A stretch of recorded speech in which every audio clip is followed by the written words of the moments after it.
निकलने की अनुमति नहीं होती। परीक्षा केंद्र पर उसको बिठाने में दिक्कत होती क्योंकि वह छूतका रोग है, दूसरों को लग जाता है। तो अभी इन दिनों खान पान का और स्वास्थ्य का बहुत ध्यान रखना है। आप बीमार नहीं हो, जैसे ही आप बीमार हुए कि हमारा 100% परीक्षा परिणाम चला जाता है, जैसे ही आप बीमार हुए कि हमारा 100% परीक्षा परिणाम खत्म हो जाता है। हमारा 100% परीक्षा परिणाम कब रहेगा? जब आपका 100% होगा तो हमारा 100% परीक्षा परिणाम होगा। तो मैं नहीं सोचता हूँ कि कोई कारण है कि कोई विद्यार्थी 10वीं में फेल हो जाएगा या उसको पूरक आ जाएगी। बहुत दिन स्कूल लगा है, बहुत लगाया हमने स्कूल। और रैली के प्रोग्राम होते हैं, ऐसे प्रोग्राम होते हैं, हम उसमें कोशिश करते हैं कि बोर्ड की क्लासों को न ले जाएं।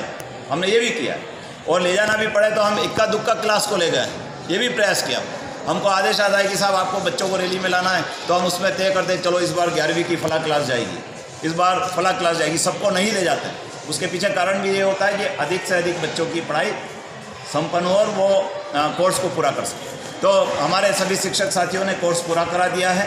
कोर्स का रिवीजन चल रहा है। प्री बोर्ड के पेपर आपको हल करने के लिए दिए हैं, उसको आप घर पर बैठकर हल कर रहे हैं। और 100% परीक्षा परिणाम के टारगेट को लेकर आप भी चल रहे होंगे, हम भी चल रहे हैं। स्वास्थ्य का ध्यान रखें तो आपकी परीक्षा ठीक होगी। टेंशन में नहीं रहें, दबाव में नहीं रहें। जितना याद हो उतना करें, जितनी आपकी क्षमता हो उतना करें। किसी के दबाव में आकर अपने परीक्षा की तैयारी नहीं करें। और जो पढ़ रहे हैं उस पर भरोसा रखें, जो पढ़ रहे हैं उस पर भरोसा रखें। आपकी अच्छी जाएगी परीक्षा। कई सारे विद्यार्थियों से परीक्षा के दिनों में तनाव में आ जाते हैं, घबरा जाते हैं। घर से निकल के परीक्षा केंद्र के बीच में जाकर घबरा गए। ऐसे घबराने की आवश्यकता नहीं। आप पूरे साल भर पढ़ाई करते हैं, आपको कॉन्फिडेंस रखना चाहिए कि मैंने जो पढ़ा है वो मुझे याद रहेगा और मैं उसको परीक्षा में लिख कर आऊँगा। ये कॉन्फिडेंस आपको बनाना है, आपकी परीक्षा अच्छी होगी। यही बात के लिए आपको बुलाया था। जो मैं कठिनाई महसूस करता हूँ वो करता हूँ मोबाइल की। मेरा आपसे अनुरोध है, सभी पालकों से अनुरोध है, बच्चों से मोबाइल का उपयोग अभी रुकवाएं जब तक उसकी परीक्षा न हो जाए, ताकि उसका समय पढ़ने में लगे, मोबाइल से वो दूर रहे। हम पूरे वर्ष भर प्रयास करते हैं कि बच्चे मोबाइल नहीं लाए, लेकिन फिर भी कुछ बच्चे मोबाइल लाते हैं और उनके अलग अलग तर्क हैं। वो पेरेंट्स से बात कराते हैं, साहब वो आज मैंने इसलिए भेजा था कि मेरे को थोड़ा सा गांव में इससे सामान लाना था, तो इससे बात करना थी, तो साहब आज तो छूट दे दो। ऐसे करके कई सारे बच्चे लेकर आते हैं। हम उनको बार बार कहते हैं कि मोबाइल नहीं लाएं, पूरा समय पढ़ने में लगाएं।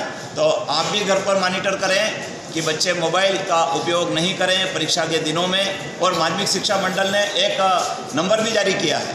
यदि किसी विद्यार्थी को कोई समस्या आ रही है, शिक्षक से बात नहीं हो पा रही है, तनाव में है, तो तनाव को दूर करने के लिए सचिव माध्यमिक शिक्षा मंडल ने एक हेल्पलाइन नंबर जारी की है, उसका भी आप उपयोग कर सकते हैं। मैंने आपको विद्यालय के व्हाट्सएप ग्रुप में सबको शेयर भी किया है।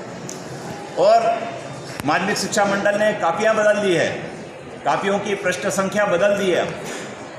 पहले विद्यार्थी को 20 और 24 पेज की उत्तर पुस्तिका मिलती थी, अब विद्यार्थी को 32 पेज की उत्तर पुस्तिका मिल रही है। 32 पेज में उसको अपना प्रश्न पत्र हल करना होगा। तो ये सब जानकारी आपको व्हाट्सएप ग्रुप से हमारे विद्यालय के शिक्षकों के माध्यम से मिल रही है। आप उसको ध्यान से सुने। कक्षा में भी आपसे इसकी बात करेंगे।